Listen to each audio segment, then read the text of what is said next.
અમદાવાદના ચંડોળા તળાવને વિકસાવવા 25 MLDનો પ્લાન્ટ તૈયાર કરવામાં આવશે। આ પ્લાન્ટમાં વરસાદી પાણી ટ્રીટ કરી તળાવમાં ઠાલવવામાં આવશે। ચંડોળામાં ગેરકાયદે બાંધકામો તોડી પડાયા બાદ તળાવને વિકસાવવાની કવાયત હાથ ધરવામાં આવી છે। ચંડોળા તળાવ કાયમી પાણીથી ભર્યું રહે તે માટે મનપાએ ખાસ આયોજન કર્યું છે। કાટમાળ હટાવ્યા બાદ મહાનગરપાલિકા અહીં 25 MLDનો સુએજ ટ્રીટમેન્ટ પ્લાન્ટ બનાવશે। હાલમાં ચંડોળા તળાવમાં પાણી ભરવા માટે લાઇનની કોઈ વ્યવસ્થા નથી, ત્યારે નજીકના નારોલ, વિરાટનગર, મણિનગર સહિતના વિસ્તારથી અહીં પાણી પહોંચાડવાનું આયોજન છે। તળાવ ડેવલપ થયા બાદ કાયમી પાણી રહે તે માટે સુએજ ટ્રીટમેન્ટ પ્લાન્ટ બનાવાશે।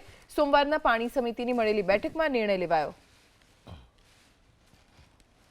હાલ ચંડોળા તળાવની અંદર આખું ચંડોળા તળાવ જે છે એ દબાણ મુક્ત કરેલ છે અને ટૂંક સમયની અંદર જ એને આખું જે કોર્ડન કરવાની જે છે, દિવાલ કરવાની છે, એ પણ કામ હાથ ઉપર લેવાનું સૂચના આપી છે। તે તેમજ ચંડોળા તળાવને કાયમી પાણી અંદર ભરાઈ રહે એના માટે 25 MLDનો STP બનાવવા માટેનું આયોજન કરવું અને કઈ જગ્યાએ કરવું એની અત્યારે સૂચના આપવામાં આવી છે, જેથી કરીને ચંડોળા તળાવ પાણી ભરેલું રહી શકે।